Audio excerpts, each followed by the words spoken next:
It wasn't air combat. It was a slaughter. The Corsair's engine screamed as I rolled inverted, diving toward the sea of Japanese fighters below. Through my canopy, I counted them like black dots against the dawn sky, 20, 30, maybe 40 Zeros and Oscars, all heading straight for our invasion fleet anchored off Okinawa. My hands gripped the stick so tight my knuckles had gone white. This was April 6, 1945, and the Japanese were throwing everything they had at us in what they called Operation Kikusui, their chrysanthemum offensive. What I saw that morning would haunt me for the rest of my life, not because of what happened to us, but because of what we did to them. I'm getting ahead of myself. Let me start from the beginning. When I first climbed into the cockpit of my F4U Corsair on that small airstrip we'd carved out of the Okinawan mud just weeks after the invasion began. March 30th, 1945. The smell of cordite and aviation fuel hung heavy in the air as I walked across the temporary airfield at Yonton, still pockmarked with bomb craters from our pre-invasion bombardment. My Corsair sat waiting, her bent wings folding upward like the arms of a praying mantis.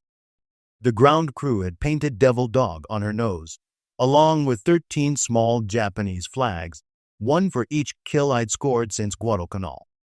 The F4U Corsair wasn't the prettiest fighter in the Pacific, but she was the deadliest. With her 2,000 horsepower Pratt & Whitney R2800 radial engine and 6.50 caliber machine guns, she could outrun, outclimb, and outfight anything the Japanese had in the sky. The inverted gull wings gave her the nickname Bent Wing Bird, but to us Marines, she was just the best fighter plane ever built. "Morning briefing in 5, sir," called Corporal Martinez, my mechanic. He'd been with my Corsair longer than I had, keeping her running through the hell of 2 Pacific campaigns. "How's she looking today, Martinez?" "Like a hungry shark, sir. All 6 guns loaded, full tank of gas, and the engine's purring like a kitten." He patted the massive radial engine with genuine affection. "She'll bring you home." The briefing tent was packed with 24 Marine pilots from VMF 323, the Death Rattlers. Our squadron commander, Major Robert Campbell, stood before a large map of Okinawa and the surrounding waters. His weathered face bore the 1,000-yard stare that came from too many missions over hostile territory. "Gentlemen," Campbell began, his voice cutting through the morning chatter. "Intelligence reports massive Japanese air formations massing on Kyushu. They're calling it Operation Kikusui, their special attack operations. What that means is they're going to throw every plane they've got at our ships, and most of them won't be coming back. Neither will most of their pilots." A murmur ran through the assembled pilots. We'd all heard about the kamikaze attacks, but this sounded different, bigger.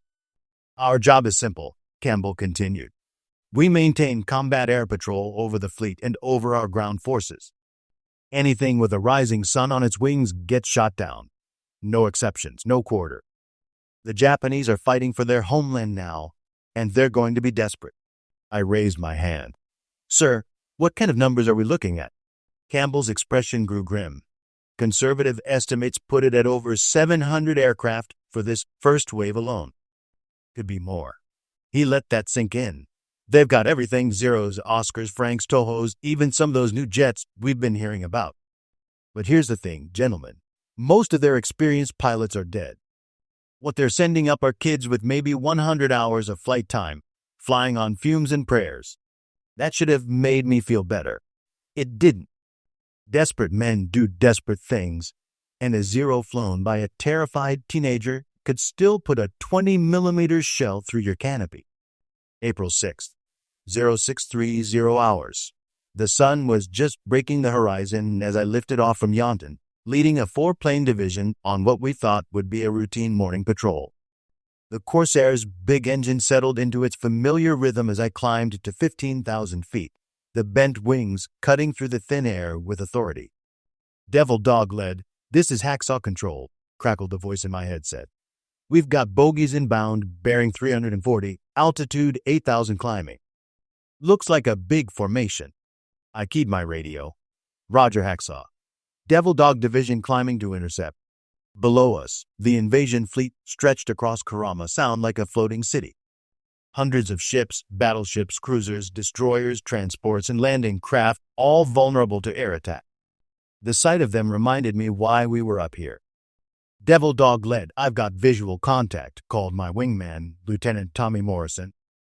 "There's got to be 50 of them." I looked where he was pointing and felt my stomach drop. A massive formation of Japanese aircraft was approaching from the northwest, flying in loose groups at various altitudes. I could make out the distinctive silhouettes of Zeros, Oscars, and what looked like several twin-engine bombers. "All Devil Dogs, this is lead," I transmitted. "Arm your guns and prepare to engage. Tommy, you and Charlie take the low group. Sam and I will hit the high cover." The next few minutes unfolded like a deadly ballet. I pushed the Corsairs nose down and dove toward a group of 4 Zeros that were trying to break through to attack the ships below. At 300 yards, I squeezed the trigger and watched my 50 caliber tracers reach out like deadly fingers. The lead Zero's wing folded like paper, and the aircraft tumbled toward the sea, trailing smoke and flame. The pilot never got out. Banking hard right, I found myself behind another Zero. The Japanese pilot was good, better than the kids Campbell had described. He rolled inverted and pulled into a tight diving turn, trying to use his aircraft's superior maneuverability against my Corsair's raw power. I stayed with him, pulling G's until my vision started to gray around the edges. At 200 yards, I fired again. My bullets stitched across his fuselage, and I saw pieces of metal and fabric tear away. The Zero's canopy shattered, and the aircraft went into an uncontrolled spin. "No shoot." "Devil Dog led, break right." Tommy's voice was urgent in my headset. I looked over my shoulder and saw 20mm cannon shells streaking past my cockpit. A Zero had gotten on my tail, and his pilot was determined to take me with him. I threw the Corsair into a violent right turn, using my aircraft's superior roll rate to break the Zero's tracking solution. The Japanese pilot followed, but he made a mistake. Instead of using his superior turning radius, he tried to follow me through a high-G barrel roll. The Corsair could take punishment that would tear apart a lighter aircraft. I pulled the stick back until I could taste blood, then reversed and came around behind him. This time, I didn't miss my 6. 50 calibers converged on the Zero's engine, and the radial motor exploded in a shower of oil and flame. The aircraft nosedived toward the ocean, its pilot still in the cockpit. "Scratch 3 bandits," I reported to Hacksaw Control, but there was no satisfaction in my voice. Only the cold arithmetic of aerial combat. Over the next 2 hours, the sky over Okinawa became a shooting gallery. Wave after wave of Japanese aircraft appeared on our radar screens, and we went up to meet them with everything we had. Corsairs, Hellcats, P-51 Mustangs, and P-47 Thunderbolts. Every American fighter on Okinawa was airborne. I landed twice to refuel and rearm, each time seeing fewer friendly aircraft on the field and more empty hardstands where planes should have been parked. But for every American fighter we lost, the Japanese were losing 10 or 20 aircraft. "How many is that now, sir?" asked Corporal Martinez as he helped me out of the cockpit after my second mission of the day. I looked at the 4 new Japanese flags the ground crew was painting on my Corsair's nose. 7 today. 17 total. Martinez whistled low, "Sir. At this rate, there won't be any Japs left to fight." He was closer to the truth than he knew. My third mission of the day launched at 1400 hours. Intelligence was reporting another massive formation approaching from the north, this one even larger than the morning raid. As I climbed back to altitude, I could see columns of smoke rising from the fleet below. Several ships had been hit by the kamikaze that had broken through our fighter screen. "Devil Dog led, this is Hacksaw Control. We're painting a formation of 60-plus bandits, bearing 020, altitude 12,000. You're cleared to engage." I keyed my radio. "Roger, Hacksaw. Devil Dog Division engaging." This time, the Japanese were flying in a more organized formation, layers of fighters providing cover for what looked like a group of twin-engine bombers. But as I got closer, I realized something was wrong. The escort fighters weren't maneuvering to engage us. They were just flying straight and level, as if they didn't care whether we shot them down or not. Then it hit me. These weren't escorts. They were kamikazes too, just like the bombers.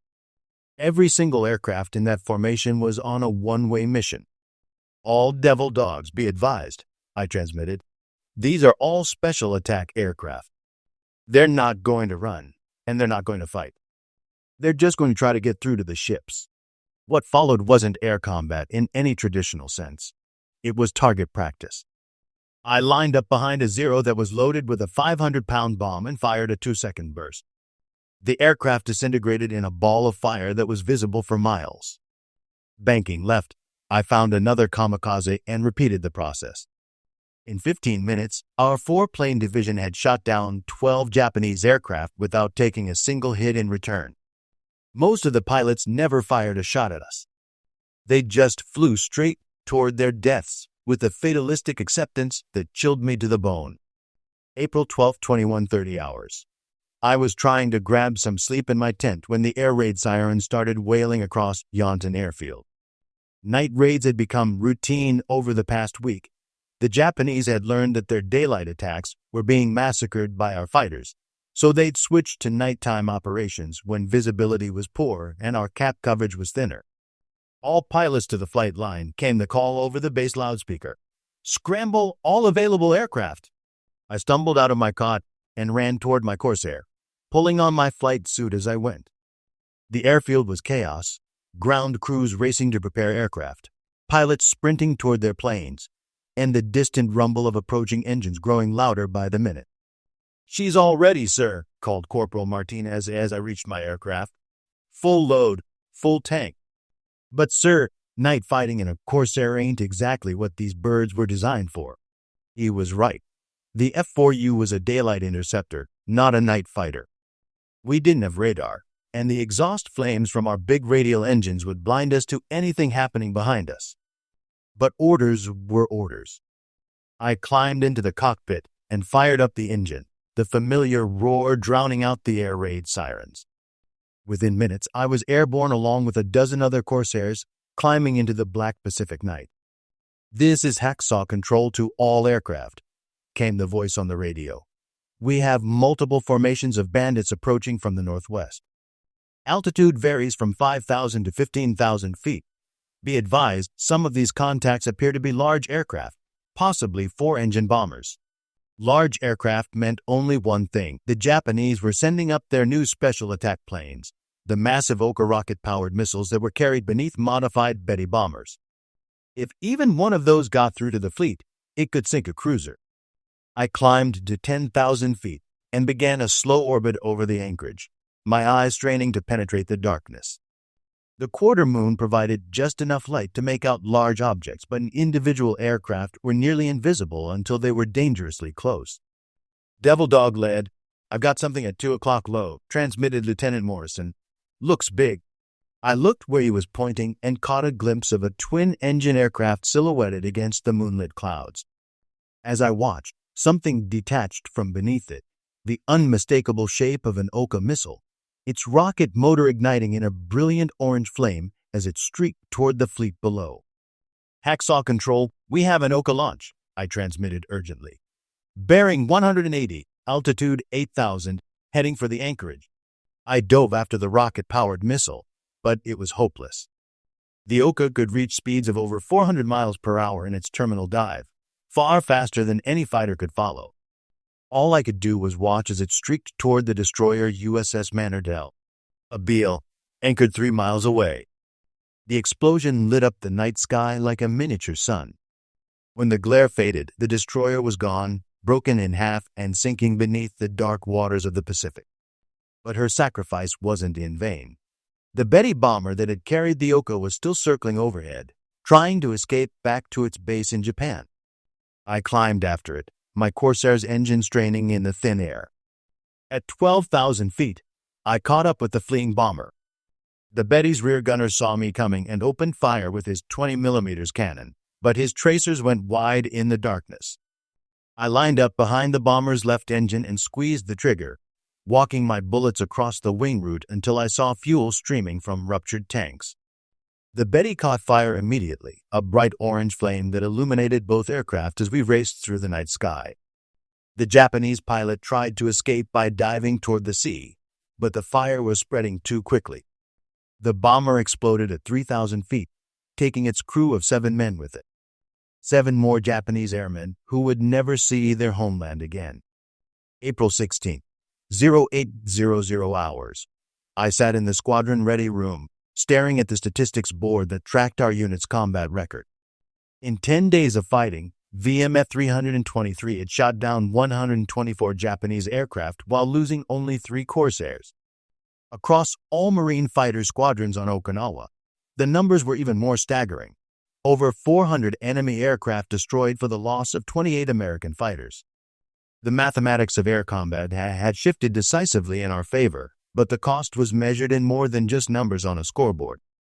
It was measured in the faces of young Japanese pilots who flew their aircraft into the guns of our fighters with the resignation of men already dead.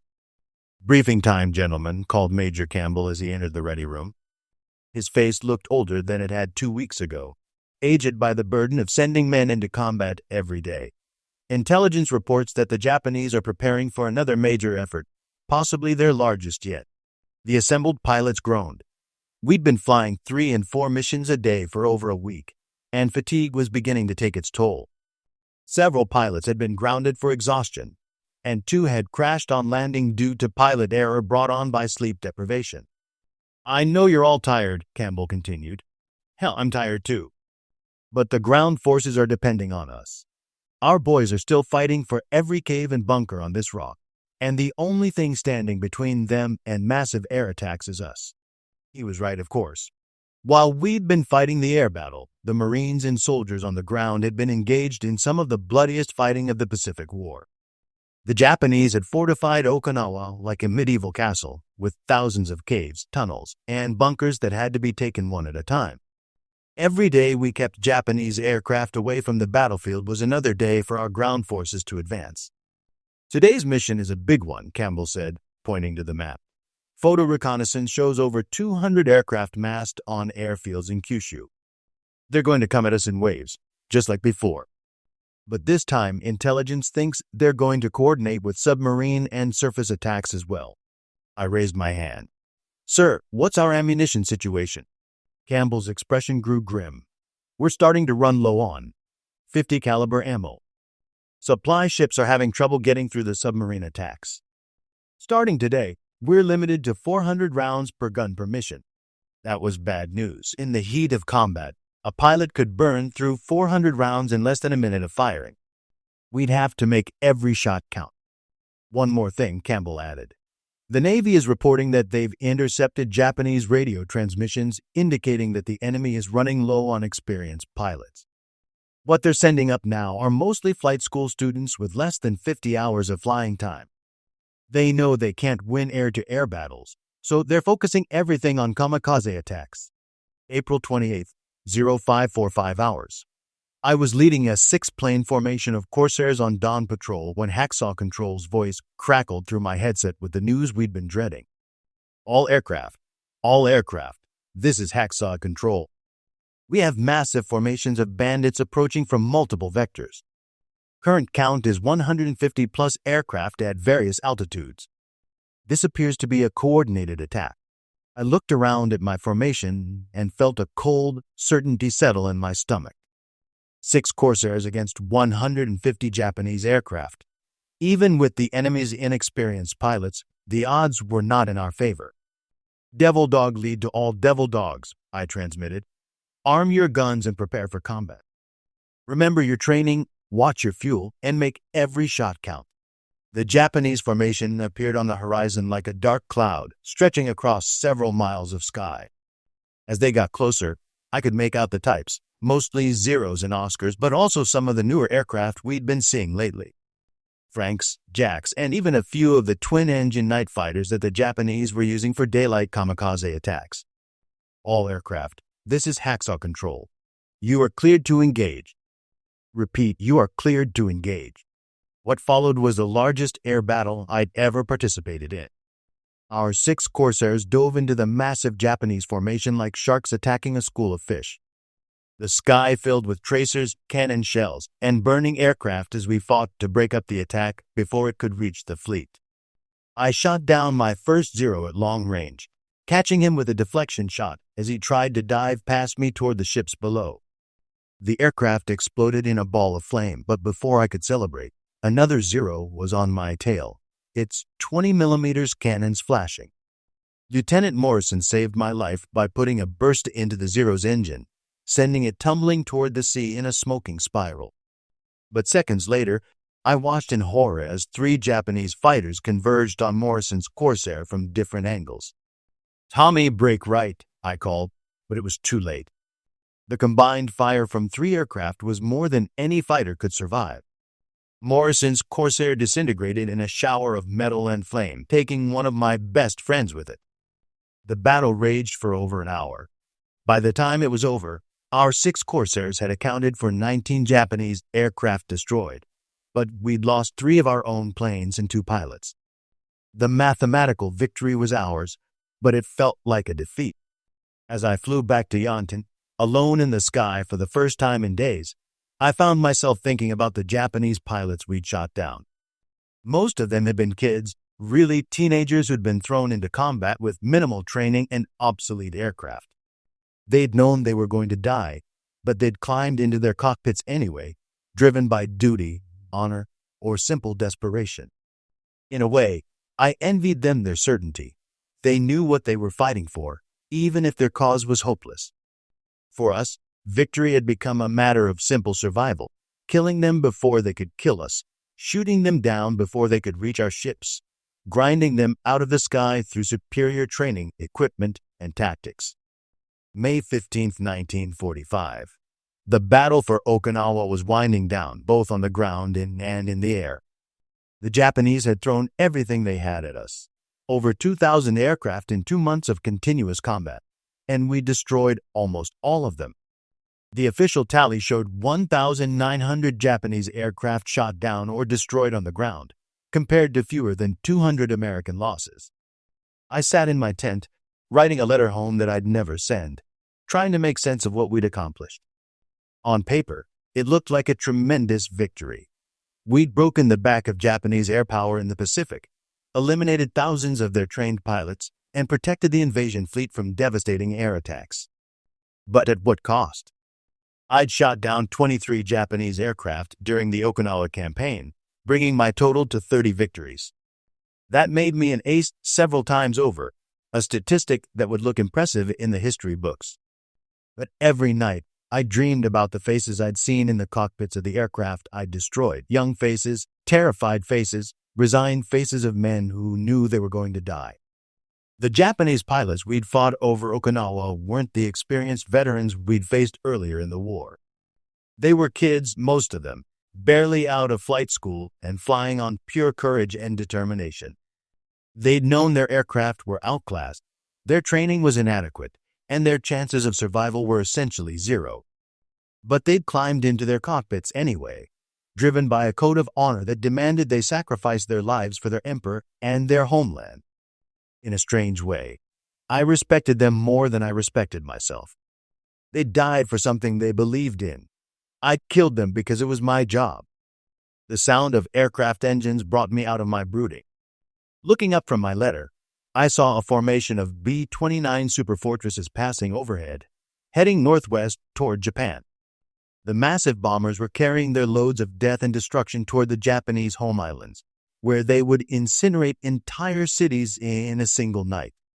The air war was moving beyond Okinawa now, beyond the reach of Japanese fighters. Soon there would be no more aerial battles, no more dogfights, no more young men dying in burning cockpits high above the Pacific. The war was entering its final phase, and the outcome was no longer in doubt. June 21, 1945. The last organized Japanese resistance on Okinawa had been eliminated. The island was ours, purchased with the blood of 12,000 American servicemen and over 100,000 Japanese soldiers and civilians. In the air, our victory had been even more complete. Japanese air power in the Pacific had been effectively eliminated, with over 2,000 of their aircraft destroyed during the 3-month campaign. I walked across the now quiet airfield at Yanton past rows of Corsairs and Hellcats that had survived the battle. Many bore the scars of combat, patched bullet holes, replaced canopies, new propellers where the old ones had been shot away. But they'd survived, and more importantly, so had most of their pilots. The same couldn't be said for the Japanese. Intelligence estimates put their pilot losses during the Okinawa campaign at over 3,000 men, nearly an entire generation of military aviators wiped out in 3 months of desperate fighting. They'd thrown everything they had at us, holding nothing back, and we'd slaughtered them with the methodical efficiency of a machine. It wasn't their fault. The Japanese pilots who died over Okinawa had been brave men, patriotic men, who'd answered their country's call to defend their homeland. They'd climbed into obsolete aircraft with minimal training and flown toward certain death because their leaders had ordered them to do so. In their own way, they'd been heroes. But heroism without adequate training, equipment, and support is just another word for futility. The Japanese had courage, but we had radar, superior aircraft, experienced pilots, and an industrial base that could replace our losses faster than they could inflict them. The outcome had been inevitable from the beginning. Standing beside my Corsair, I ran my hand along her bent wing and counted the 31 small Japanese flags painted beneath the cockpit. 31 enemy aircraft destroyed. 31 victories that had helped secure American control of the skies over Okinawa. 31 young men who would never see their families again. "Ready for the next mission, sir?" asked Corporal Martinez, approaching with his ever-present tool bag.